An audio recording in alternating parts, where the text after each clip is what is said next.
irmãos, com muita alegria, com muito amor que estamos então novamente dentro da nossa casa, a Sociedade Espírita Bezerra de Menezes, para a realização dessa exposição. Então, que todos possam aproveitar essas vibrações que estão aqui nesse momento, vibrações de luz, de harmonia, aos irmãos que estão em casa, em seus lares, onde estiverem, que possam então receber essas vibrações e que todos possam então compreender e entender a exposição do Evangelho desta noite. Que assim seja. Hoje é um dia especial ou uma data especial porque nós espíritas comemoramos outubro é o mês espírita, né?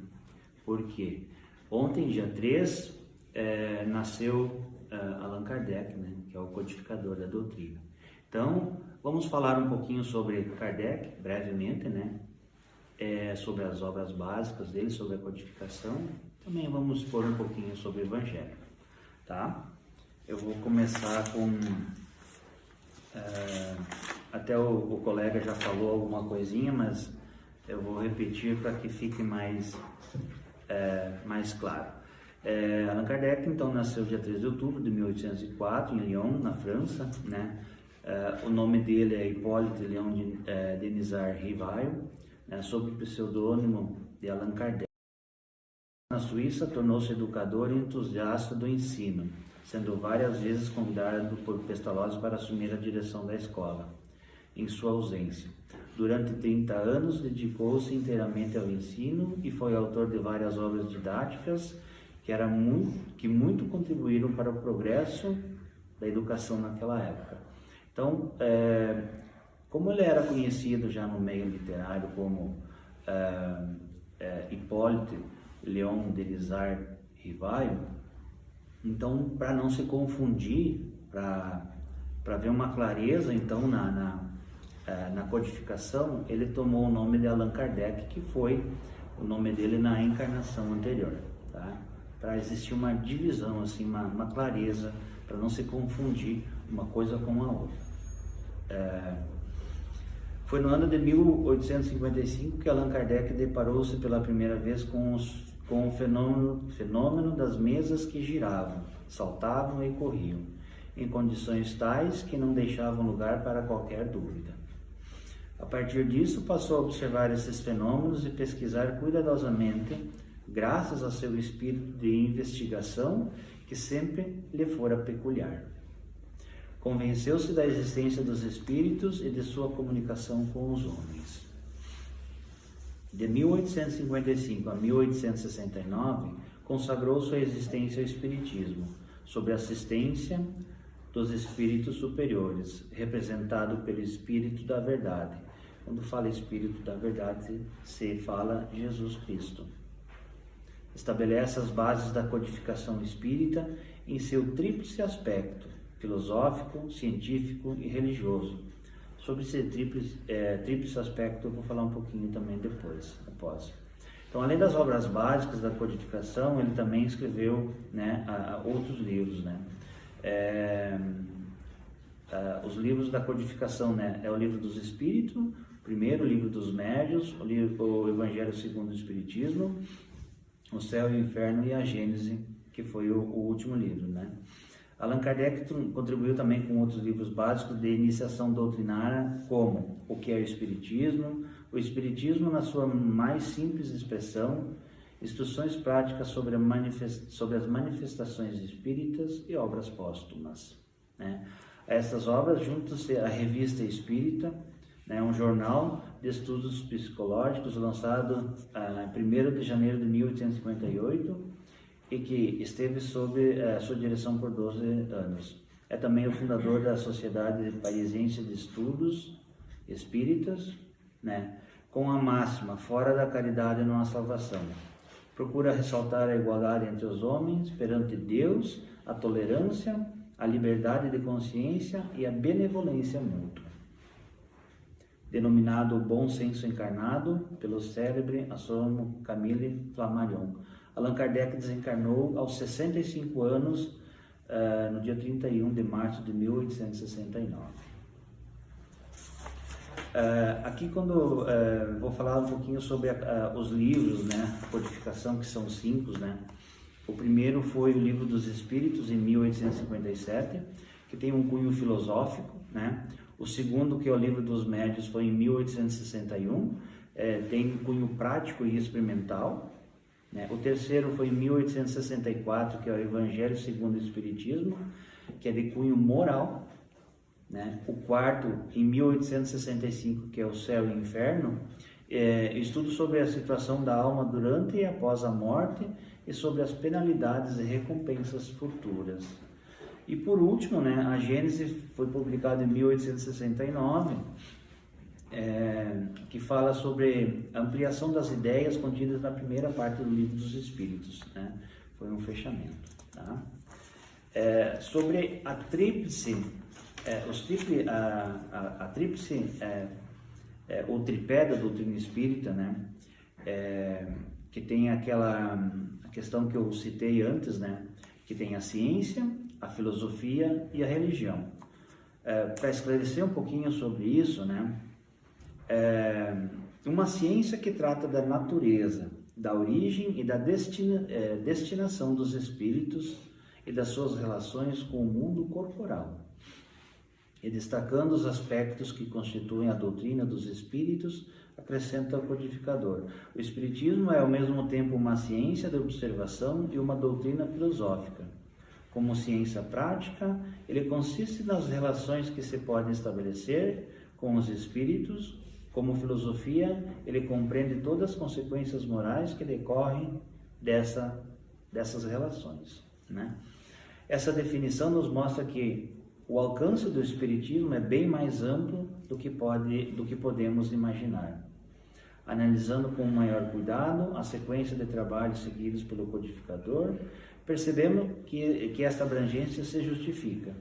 Inicialmente, Kardec lançou mão da sonda da investigação para poder comprovar a veracidade dos fatos, que é a ciência, né? Então, tudo que está contido na codificação do Espiritismo, a ciência comprova. Ele mesmo disse que se algum dia alguém conseguir, a ciência conseguir provar algo que não está na obra básica, a doutrina espírita será reescrita. Então, assim, tudo que está contido ali, a ciência consegue provar, ok? Em seguida, percebendo que poderia extrair conteúdo mais nobre daqueles fenômenos, formulou questões de elevado teor filosófico, né? A filosofia. A filosofia entra aquela questão assim, né? Que um exemplo bem prático para nós e que todo mundo fala, né? É tudo aquilo que a gente planta, a gente colhe, né? Ação e reação.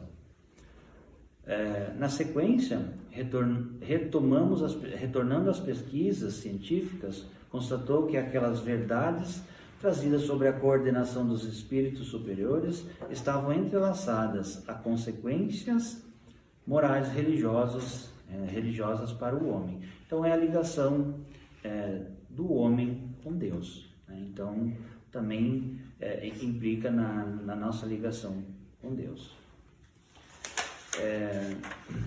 Também, para a gente comemorar esse mês espírita, né? A nossa casa conseguimos organizar, apesar das dificuldades, um pouco, né, ainda em função da pandemia, conseguimos então organizar algumas palestras, né, que vão ser colocadas nos canais. Hoje está tudo fora, né, por coincidência, era para nós estarmos ao vivo, né, mas em função da queda dos meios, das mídias sociais, então está sendo gravado e posteriormente a gente colocará, né? Mas vai ser 4 palestras que serão colocadas todas as quintas-feiras, né, Miriam? Sim. Após a live da quinta-feira, né? Em comemoração a este grande mês que a gente comemora, né? Dia 7, agora na quinta-feira agora, o tema vai ser a pandemia e o despertar do medo da morte, com a Ana Cláudia Melo Matos, de Santa Maria. A segunda vai ser dia 14, família e apoio fraterno, vai ser com a Cristina Freitas. Dia 21 vai ser o Objetivo da Vida, com a Ariete, e dia 28 vai ser o Luciano, de Santa Maria, ele não me passou ainda especificamente o tema, mas sobre direcionado aos jovens, né, e a doutrina espírita. Então, todos possam acompanhar, né, nas mídias sociais. E agora eu queria falar um pouquinho a parte do Evangelho, que diz que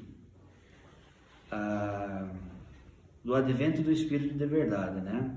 O que eu tenho vários amigos, né? Todo mundo tem, graças a Deus, e algumas religiões falam que Jesus irá voltar, né?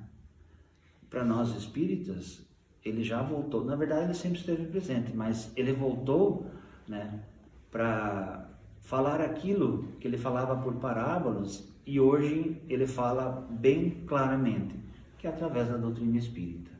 E aqui, onde fala no Cristo Consolador, no capítulo 6 do Evangelho segundo o Espiritismo, fica bem claro isso.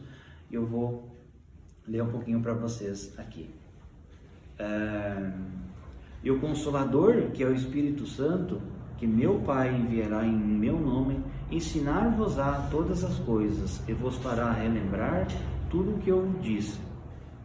Jesus promete um outro Consolador, é o Espírito de verdade, que o mundo ainda não conhece, porque não está madura para compreendê-lo, e que o Pai enviará para ensinar todas as coisas, e para fazer que se lembre o que Cristo disse.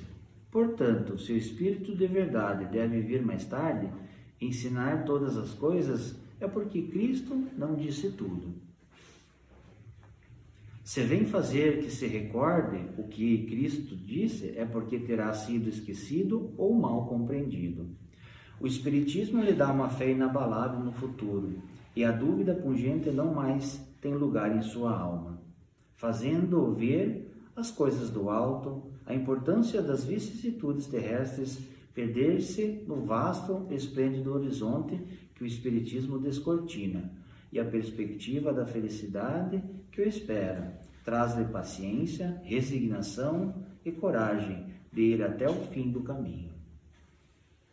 Assim, o Espiritismo realiza o que Jesus disse do Consolador prometido, conhecimento das coisas, que faz com que o homem saiba de onde vem, aonde vai e por que está na terra, um chamamento aos verdadeiros princípios da lei de Deus e consolação pela fé e a esperança.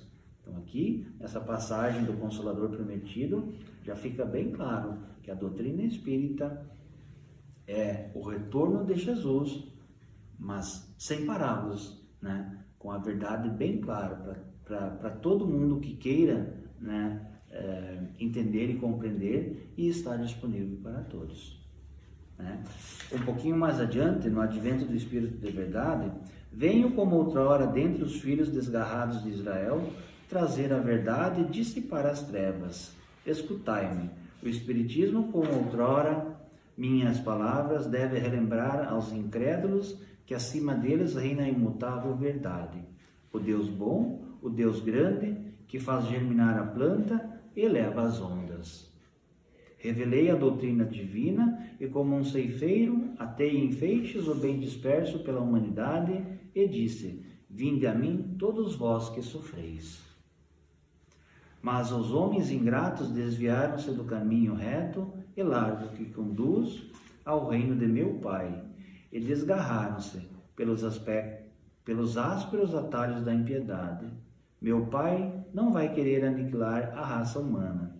Quer que, ajudando-vos uns aos outros, mortos e vivos, isto é, mortos pela carne, pois a morte não existe, socorrei-vos, e que, não mais a voz dos profetas e dos apóstolos, mas a voz dos que não estão mais aqui, se faça ouvir para aclamar-vos.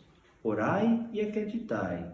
A morte é a ressurreição e a vida é a prova escolhida, durante a qual vossas virtudes cultivadas devem crescer e desenvolver-se como o cedro.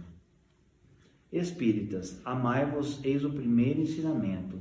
Instruir-vos, eis o segundo. Todas as verdades são encontradas no cristianismo. Os erros que nele criaram raiz são de origem humana. Eis que além do túmulo em que acreditáveis